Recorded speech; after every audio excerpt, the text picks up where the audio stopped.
In this video, I want to go over how we can make an animated character for a game or just for a window, just sort of using animation within SplashKit to animate a sprite. So,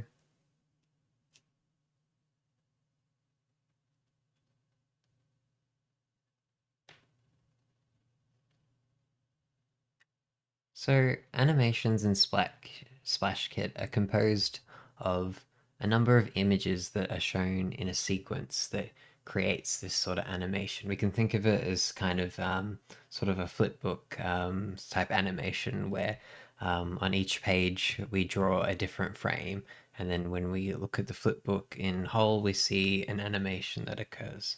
So to do this, we want a sort of sprite file that portrays an animation, and I've downloaded one here in my images called Pokemon.png.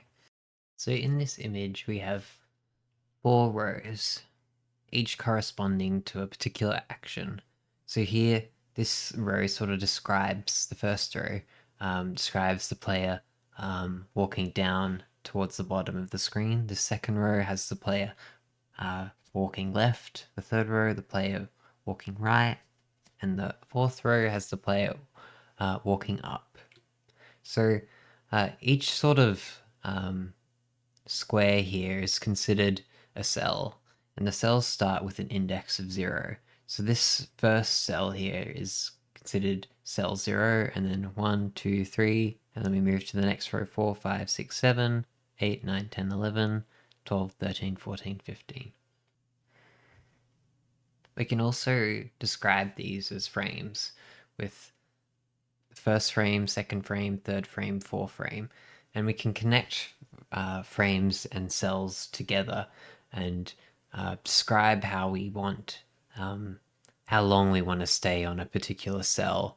To do this, we need to create an animation script file that can be imported into our code, and so our code knows how long to keep each frame and which frame is in the order of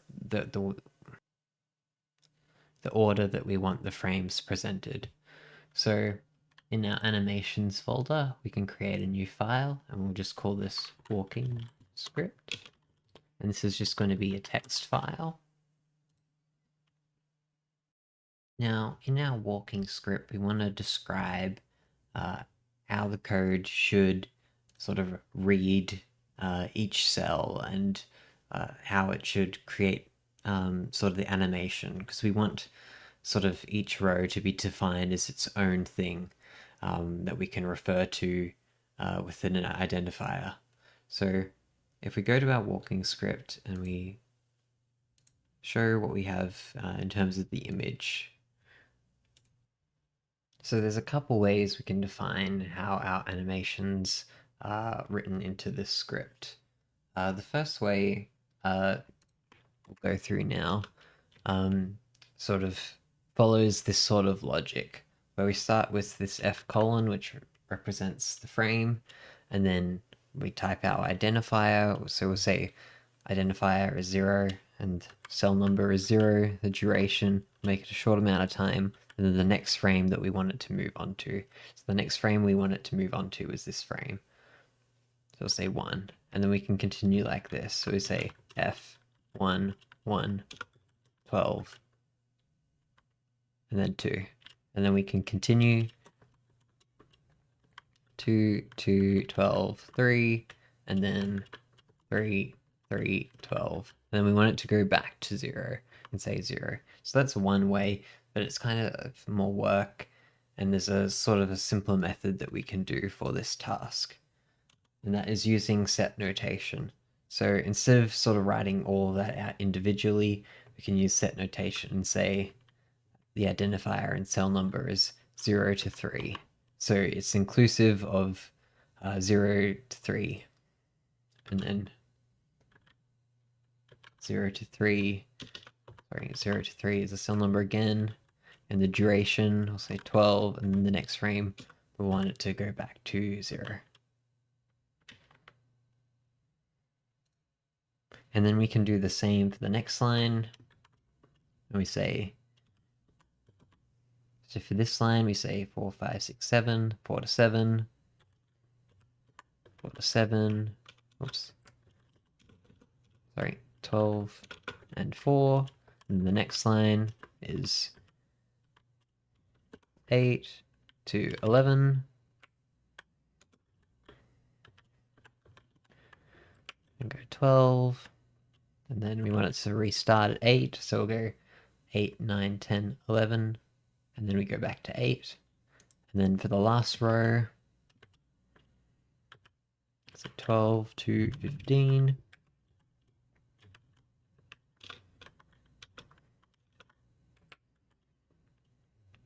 12, and then go back to 12. So this is sort of defining each row as its own sort of animation sequence. And now we want to give an identifier to each of these, which is something we can refer to in our code to represent each of these rows. So we'll say identifiers, and these go I, and then what we want to refer to them as. So we'll say for the first row, for our first animation, we'll say walk front. And we also have to indicate what frame this starts at. So we'll say 0, and then our next one. So this corresponds to this, and then this will correspond to the second row. We want to call this walk left. It starts with 4. And then walk, oops, oh my goodness, walk right, 8. And finally, walk back, we'll start with 12. So each of these identifiers refers to each of these animation sequences, which refer to each row of this file. So now that we've done that, we can sort of implement this into the code. So in terms of our code, the first thing we want to do is create a window. Just call it window, new window, equal to new window. Just call this animation. We'll make it 600 by 400. Now we want to load our sprite, our sort of bitmap of this image. So we'll go bitmap, say trainer, got a Pokemon trainer, and SplashKit load bitmap. Let's call this trainer. And then the file name is pokemon.png. Now the next thing we want to do is tell the code where to chop up our bitmap into the 16 cells. So a method for bitmap is set cell details. And we see there's a width and a height and the amount of columns, the amount of rows, and the count, the total count of all the cells. So for the width, we can this sort of defines each cell width. So we can do that by taking the total width and dividing by 4, because we have 4 in the row. And then the same thing for the column, because we have 4 columns, we can just divide the column height by 4. So to do that, we can either just calculate that by, you can look at the file and the size of it, or you can just get the width and height directly from the bitmap field. So we're going to go trainer.width. We want to divide that by 4. And then trainer.height. And also divide that by 4. You would divide this by another number depending on the amount of columns and rows you had. So we got columns, rows, and then the count, we have 16 cells altogether. The next thing we want to do is load in our animation script. So we can do that with animation script. And we can just call this walking script. It's going to be equal to SplashKit dot load animation script. We'll just call this walking script. And then our file for that, as before, is walking script.txt. Now, we want to combine our bitmap and our animation script into a sprite, because with a sprite we can allow input from the user to move it around. If we just left it as the bitmap and the animation, we could still present it in the window, but then we wouldn't allow for any sort of user input with it. So we want to create a sprite. So we'll call the sprite player. And what we can do is go splashkit.create sprite. Now this is going to take in a bitmap, but we can also give it an animation. Now animation is called a walking script. Now we sort of get into loading the animation. So we want to start our animation when the player loads in. We can do that with the start animation method, and we're going to set this to 0, so this will start on the first cell when the sprite is loaded in. So now we want to create a while loop that allows us to sort of start the animation and also allow user input. So we're going to go while the window has, there is no close request for the window. So we'll say new window, but close requested, so that the loop keeps occurring. And now in here, we're going to clear the window. So we'll say new window.clear.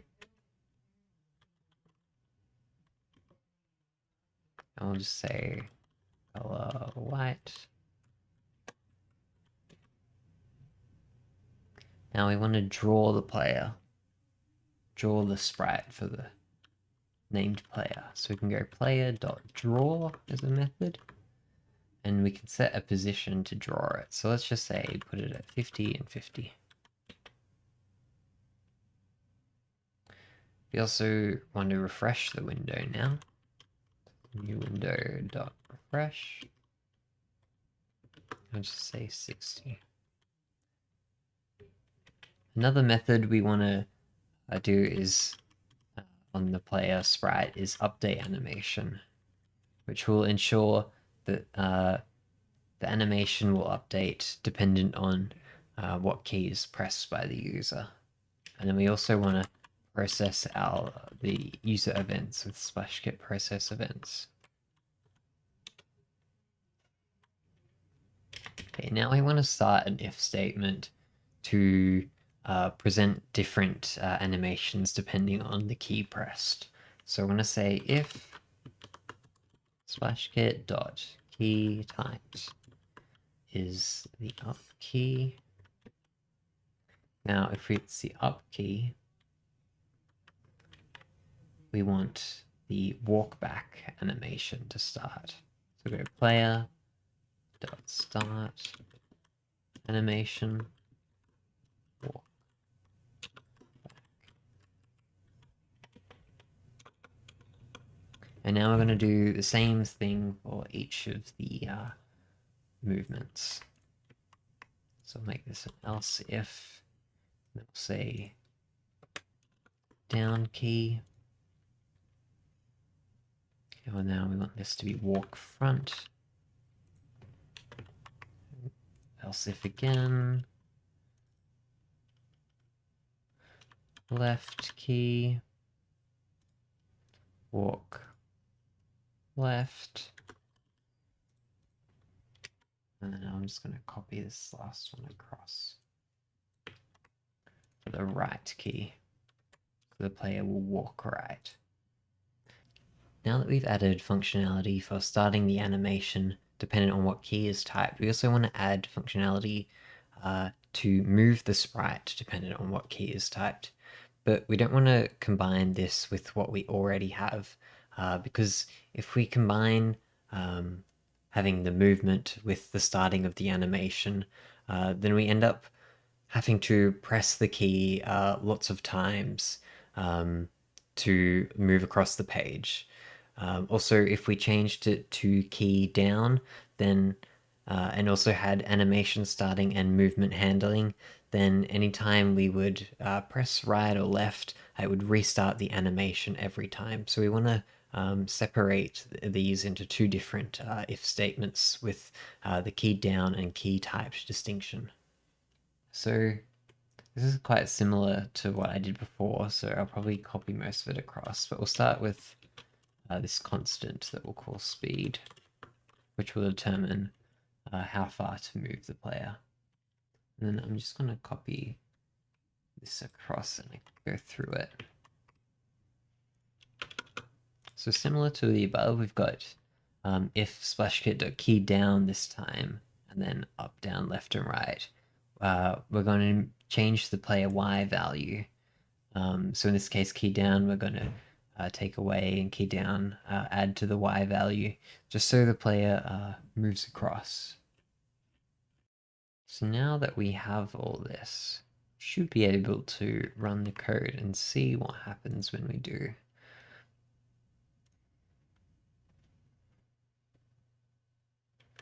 So let's run the code and see if there's any mistakes.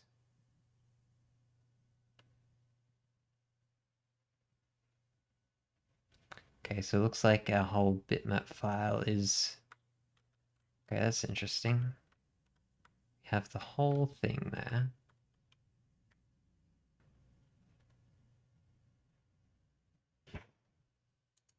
What might have happened? Attempting to use invalid animation script. So I've just determined the issue, and it was a very simple issue. You have to have SplashKit animation in the file so that it can be read and it is understood as this is being the animation file. That was something I just missed. So now when we run the program, so here we have our player, and if we press right, we get the player moving right, and left, we've got the left animation, down, and up, the up animation. We can go off the page, so that is something we can change to ensure that we get the player's position and detect whether they've gone off screen, and make sure they don't do that. But here we've got sort of this basic animation sprite that we can use and make it walk around and show the correct animation. Just wanted to make this little add-on to add the additional staying on window sort of method to allow our player to stay on the method. In doing so, I also changed the code to make it a bit more neater in terms of creating separate methods for handling the movement and handling the sort of animation input, and also to stay on window that ensures that the player's X and Y coordinates are within the window, and if not, making it the boundary.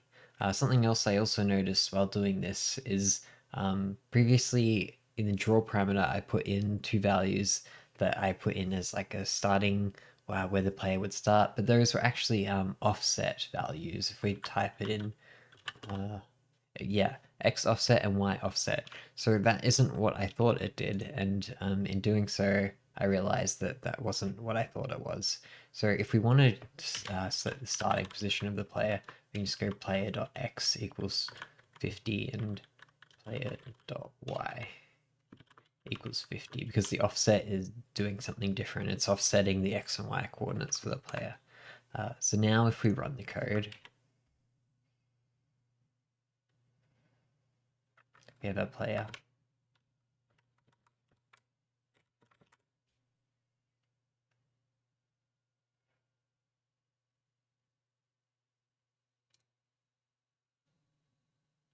Oh, I said that inside the while loop. We have to put that outside the while loop.